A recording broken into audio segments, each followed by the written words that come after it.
It is said to be India's biggest bank fraud. ABG Shipyard accused of cheating a consortium of 28 banks of 22,842 crores.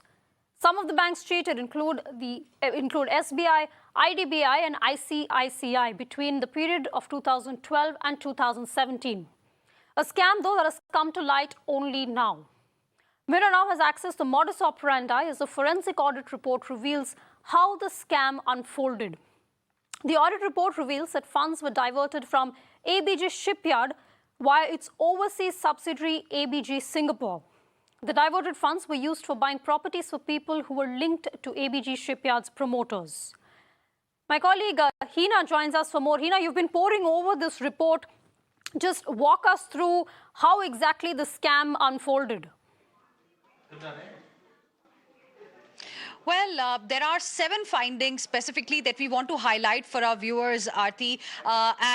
This is from an audit that was conducted by Ernst & Young in 2019. Now, the timeline in this particular case is very, very important. In 2013, in fact, this particular account turned an NPA or a non-performing asset. 28 banks had given loans to ABG Shipyard, the company that is under the scanner right now, and it managed to carry out this loot for so many years. And now only in 2022 that, CBI has stepped in, and we are all getting to know about this biggest fraud in the banking sector so far of close to 23,000 odd crore rupees. Now, it raises many questions, but before that, let's tell you what the findings of this report of the audit report of Ernst & Young are telling us. It tells us that there was heavy diversion of funds that was taking place. The accused, in fact, colluded together. They committed illegal activities. They were in the form of diversion of funds, misappropriation, and criminal breach of trust as well. Payouts were to related parties, and then subsequent adjustment to the big books of accounts was also something that the Ernst & Young officials had found, and they have mentioned in their audit report as well. Diversion of funds happened via overseas subsidiary of ABG Singapore. ABG Shipyard Limited Singapore is the subsidiary, and diversion of money was happening through this subsidiary as well. And this is what the group found. Funds were diverted for purchasing properties belonging to certain parties. When details were unearthed, it was found that these parties where this money was actually going, they had some connection either with the company's owners, the promoters specifically. So the money was being used to buy properties for people related to promoters and the top management of the company. Properties, in fact, were being purchased from the security deposit of ABG Shipyard Limited. And lastly, gross violation of the terms of agreement of CDR, which is corporate debt restructuring, was also happening. In simple terms, corporate debt restructuring is a procedure through which banks help the company to repay the loan amount by either increasing the tenure of the loan or making some changes to the interest rate so that eventually money comes back. And on that front as well, in fact, there were several violations that were noticed, and all this was mentioned in the report, the audit report of Ernst & Young. Well, Hina, this case has snowballed into a huge political controversy as well, with both the BJP and the Congress accusing each other of sitting on the scam. Now, this particular audit report was done in 2018, but what explains this delay? Is there any answer forthcoming at all? Well, so far, officially, Aarti, we have just received one statement from State Bank of India. Now, State Bank of India is not the lead banker here. It's a consortium of 28 banks that we are talking about, which are suffering today because of this mega fraud by ABG Shipyard Limited. The lead banker was ICICI Bank. State Bank of India had given loans to the tune of about 2,400 odd crore rupees. That's also a significant amount. But because because it's the biggest public sector bank, in its statement it had mentioned that, it went ahead and filed a complaint. Now, there are many questions that are being raised today, and opposition clearly is targeting the government because it has been unearthed during the tenure of the NDA government. Question number one is that if in 2013 this account had turned an NPA, a non-performing asset, what happened after that?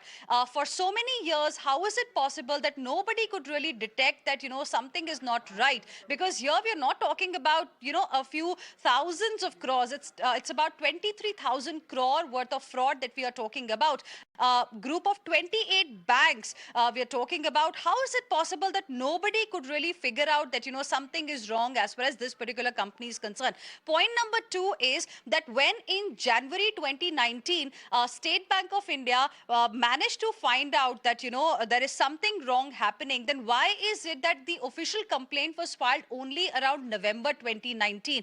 Later, of course, CBI came in and then the investigation happened and finally the FIR was lodged. But why this delay happened in 2019 is another question that needs an answer right now. As of now, officially from State Bank of India, from the banking sector specifically, we've just got one statement from State Bank of India wherein it is trying to suggest that, there was no delay in filing the FIR. We were only following the procedure here. But this is a big fraud in the banking system that we are talking about, and we are waiting to see what the government has to say. Opposition clearly is raising many questions because, we've seen how a Nirav Modi scam earlier happened. That was about 13,000 odd crore rupees. And now another scam has come to light. And the, amount is also quite huge here. And it's all taxpayers' money.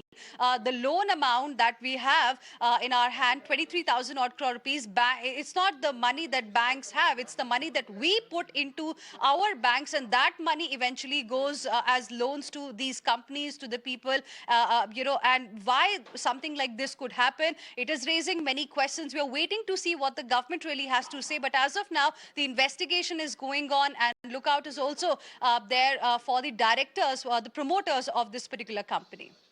Well, Hina, thanks so much for breaking that down for us. As Hina was also saying, the politics has intensified over this massive fraud. The Congress and other opposition parties continue to question the delay in the probe.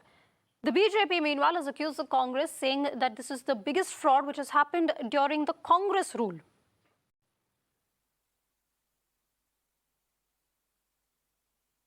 हमें भगवान का शुक्रिया अदा करना चाहिए कि finally इनकी आंख खुली।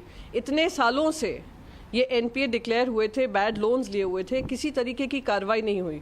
और सब जानते हैं कि एबीजी शिपयार्ड का लिंक कहाँ तक है, गुजरात में किसके साथ है।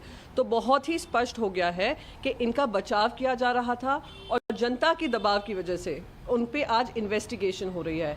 Lookout notice is too little too late, and again CBI को अपने आप पे आत्मचिंतन करना पड़ेगा कि ये स्पाइनलेस बनी रहेंगी, कोमाटोज बनी रहेंगी, या केस पैरेट जैसे टाइटल्स जीतती रहेंगी। This is actually an account which became an NPA before 2014 January. In fact, November 2013 is when it was declared an NPA. Therefore, when you're coming in this particular case with that kind of a measurement, actually I should say, to the credit of the banks, they've taken lesser than what is normally an average time to detect these kind of frauds. This has further added to another feather in their extensively overburdened, featherful cap of blatant corruptions. तो अब हम Congress party से पूछना चाहते हैं कि वो ये बताएं कि सबसे बड़े घोटाले में उनकी संलिप्तता क्या थी, क्योंकि एक जो मान्यता के अनुसार इस कंपनी के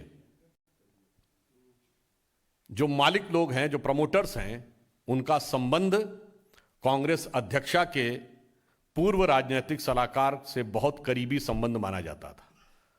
तो अब यह बात साफ हो जाती है कि यह घोटाला कांग्रेस के ही जमाने का था